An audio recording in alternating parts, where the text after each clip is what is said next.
Así que si lo coge el retiro en un momento como este que estamos atravesando, que el nivel de la bolsa cayó y se redujo a la mitad, pues su retiro se va a la mitad en ese caso. Es decir, lo que está latente con respecto al sistema de retiro es retirar al Estado, retirar en este caso al gobierno de su responsabilidad social de asegurarle a una persona que ha servido durante 30 y 40 años en el sector público un retiro con dignidad, con cierta seguridad. Por último, y no menos importante en este cuadro de reestructuración, hay que hablar de la llamada reforma energética. Yo le pongo el nombre de reforma porque de verdad están tratando de reestructurar el sistema energético de Puerto Rico. Sin embargo, cabe aclarar lo primero. Aquí se quejan mucho de que el costo del kilovatio hora es altísimo. Les invito a entrar a la página del Departamento de Energía de Estados Unidos para que vean que el costo del kilovatio hora en Puerto Rico es comparable al de Hawái.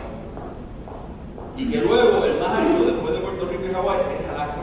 ¿Qué tienen Puerto Rico, Hawái y Alaska en común?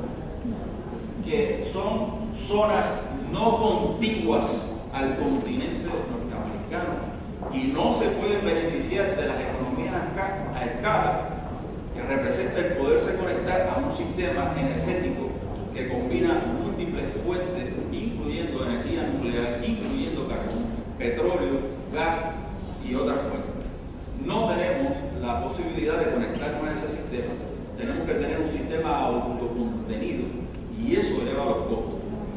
Para quienes insisten en el gasoducto, creo que solamente basta recordar dos cifras: Capeco y Corpo. Ambas son ejemplos de la desacertada política energética seguida en Puerto Rico durante los últimos 70 años. La situación con la economía de Puerto Rico va de mal en peor. El plan Fortuño de reestructurar los aspectos financieros del gobierno de Puerto Rico para luego echar a crecer la economía no está funcionando. Y usted sabe que lo interesante de todo esto es que Standard & Poor's se lo dijo en el 22 de diciembre del 2008. Le dijo: dada la importancia del gobierno en la economía de Puerto Rico, no reduzcan el gasto público hasta que el sector privado esté creando empleo, porque de lo contrario agravarán la recesión y también tendrán un problema fiscal mayor porque van a caer los recaudos. ¿Qué hizo el gobierno de Puerto Rico? Hizo caso omiso de la advertencia, se lanzó un programa de austeridad fiscal en medio de una recesión, que es algo parecido a lo que están haciendo ahora en el Reino Unido, lo que van a tratar de hacer en los Estados Unidos, y ya podemos anticipar cuáles van a ser las consecuencias. La economía de Puerto Rico sigue mostrando una incapacidad estructural para el crecimiento. Y hay todo un debate sobre la tasa de crecimiento de esta economía en sí. El año fiscal 2009, según la Junta de Planificación, la economía de Puerto Rico creció en negativo 3.7%. Eso se contrajo 3.7%. ¿Usted sabe cuál es la proyección que originalmente tenía la Junta de Planificación para el año fiscal 2009? Que terminó hace un año y varios meses. Negativo 4.8%. ¿Por qué al final quedó el 3.7 y no el 4.8? Eso es materia para discusión. La unidad de inteligencia de The Economist dice que para el año fiscal 2010, que terminó el 30 de junio pasado, el crecimiento de esta economía es negativo 5.8%. Y lo que se prevé para este año no es nada halagador tampoco. En materia de crecimiento, Puerto Rico en este hemisferio solamente estaría por encima de Haití con esas tasas de crecimiento. Para empeorar la situación, el cuadro fiscal no da avisos de mejorar. A esta altura, los recaudos que van al Fondo General, de donde sale el presupuesto, han caído unos 130 millones de dólares con respecto a los meses de julio, agosto y septiembre del año pasado.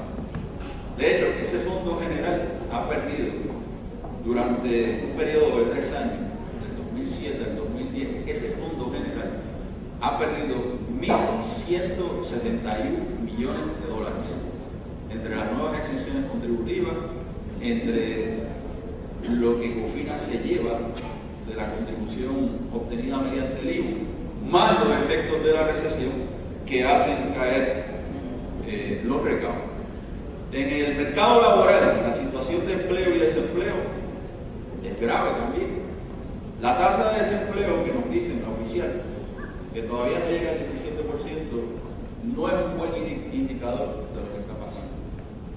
Lo que está pasando, miren, es que en este país, antes de que se intensificara esta crisis, de cada 100 personas en edad y condición para trabajar, 42 trabajaban formalmente y ahora eso va por 37. 37% de las personas que en Puerto Rico tienen la edad y la condición para trabajar formalmente están trabajando. Y esto lo hace una de las tasas de empleo más bajas del mundo. Nosotros deberíamos estar aspirando a tasas de empleo del orden del 60 y del 70%. El día en que este país tenga una tasa de empleo de 70%, nuestro ingreso per cápita se duplica. La riqueza disponible para el desarrollo también se duplica. Y si es bien manejada, este país se puede potenciar exponencialmente con una condición laboral muy difícil. Para proseguir rapidito y no extenderme más de la cuenta, hay que hacer una reflexión, por lo menos pausar una reflexión, para una reflexión, en términos de cuáles son las lecciones de la economía mundial que son aplicables a Puerto Rico. El periodo más exitoso de la economía mundial es el periodo de 1947 a 1973. Y es que los que estaban vivitos, maduritos y coleando en 1941-44 habían vivido la época de 1914 a 1945, durante la cual ocurrieron la Primera Guerra Mundial, la Revolución Bolchevique, el fiasco de la reconstrucción de Europa, el ascenso del fascismo, la Gran Depresión, la Segunda Guerra Mundial y la guerra nuclear y la guerra. Y los artífices de Bretton Woods, los aliados que se reunieron, dijeron: no nos podemos dar el lujo de tener otro periodo de 31 años donde el sistema económico mundial estuvo al borde del desastre total. Y elaboraron un marco reglamentario bien estricto para las operaciones de capital a escala internacional, especialmente para los flujos de capital. ¿Qué ha ocurrido? Esos flujos de capital fueron liberalizados desde la década del 70 en adelante, y desde entonces la frecuencia y la intensidad de las crisis financieras que ocurren son cada vez mayores. Cuando empezaba a estudiar economía en el 72 en la Universidad de Puerto Rico, la gran recesión de la posguerra fue la de 1973, después de la guerra de Yom Kippur. En los 80, la recesión de la doble caída en los Estados Unidos, también disparada, pero no causada por el segundo embargo petrolero, se convirtió en los libros de macroeconomía en la gran recesión de los 80. Y ahora, esta que tenemos, y estoy dando de por medio, esta que tenemos, ha habido todo un debate, si llamarle recesión, si llamarle gran recesión, si llamarle depresión, pero como quiera, es la más profunda, es la más abarcadora de las crisis mundiales desde la Gran Depresión en adelante. O sea que la frecuencia y la severidad de estas crisis siguen aumentando en la medida en que el capital financiero, que le vendió trillones de dólares en instrumentos tóxicos a todo el mundo a partir de Wall Street y la ingeniería financiera, ese capital financiero hay que traerlo bajo control. Bueno, y en Puerto Rico, luz al final del túnel. Estaremos viendo pronto el crecimiento económico, podremos pronto salir de esta crisis fiscal. Bueno, si continúa el curso de la política económica vigente, la respuesta es no. No hay luz al final del túnel. Peor aún, quien venga en el 2012 o a partir del 2012 va a encontrar un campo minado. Como por ejemplo cuando leímos hoy en el periódico que para salvar a Centro Médico se ha hecho un préstamo de 472 millones de dólares que va a comenzar a pagarse después del 2012. Pero ¿en qué cabeza cabe? Si voy a generar alivios contributivos a nivel de 1.200 ¿Por qué no puedo sacar 300, 400 millones para centro médico y hacerlo funcionar bien? ¿Hasta cuándo vamos a aceptar nosotros esta cantaleta de que eso es culpa de los que vinieron antes? Miren, olvídese de quién es la culpa. Su función como gobierno es arreglarlo. Si los que vinieron antes tuvieron la culpa, pues échale la culpa y arreglarlo. Pero no utilice eso de que lo hizo otro y por lo tanto yo no soy responsable, porque en el momento que usted asume el liderazgo gubernamental, usted es responsable por resolver los graves problemas que enfrenta su unidad política, ya sea municipio, ya sea pueblo, ya sea nación. Y eso es una desfachatez. La economía de Puerto Rico está muy cercana al límite en términos de financiamiento. La deuda pública ahora mismo representa un poco más del 80% del Producto Nacional Bruto. Y la velocidad a la cual se están usando los recaudos del IVU para financiar la deuda de Cofina es asombrosa.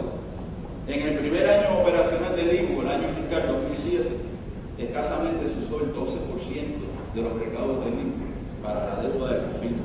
Ahora va por el 52%. Y por contrato, la deuda de Cofina, el servicio de esa deuda crece al 4% anual. Y el primero que cobra son los que tienen los bonos de Cofina, son los primeros que cobran. Lo que sobra es para el Fondo General del Gobierno de Puerto Rico. Y entonces, mientras los recaudos siguen bajando, ARRA va a terminar y las posibles emisiones de bonos de Cofina tienen su límite. Y entonces, ¿cómo echarle mano a ese problema fiscal que tiene Puerto Rico? Bueno, este mismo gobierno contradictoriamente y otros gobiernos anteriores nos han dado la forma de hacerlo. Hay que meterle mano a la evasión. El IVU está recaudando la mitad de lo que se supone que recauda. Ahí tienen una fuente de ingresos, 800 o 900 millones de dólares adicionales. La economía informal legal también. Hay que sacar la flota y reducirla del 23% del Producto Nacional Bruto al 15%, poniéndola a tributar al 15% y obteniendo así como 500 millones de dólares adicionales. El 10% del presupuesto del gobierno de Puerto Rico se malgasta todos los años. Y esos son de 900 millones si es el presupuesto con cargo al Fondo General, hasta 2.600 millones si es con cargo al presupuesto combinado del gobierno de Puerto Rico. De manera que si se sigue esta política económica tal como está esbozada, vamos por mal camino. Y hay que señalar lo siguiente: la visión generalmente aceptada del desarrollo económico y social en los países más avanzados supone el aumento de la productividad, la riqueza, el nivel de ingresos, la calidad y la equidad, la calidad de vida y la equidad como resultado de los procesos de desarrollo. Hablar de desarrollo en el caso de Puerto Rico con esta política económica que acabo de describir equivale a tratar de construir un edificio a la misma vez que demolemos la zapata. No se puede montar un proceso de desarrollo sobre la forma en que se ha articulado la política económica en Puerto Rico, porque el resultado de toda esa política es que nos aleja cada vez más de la posibilidad de un desarrollo económico y social sostenible y con equidad. Nos estamos alejando peligrosamente.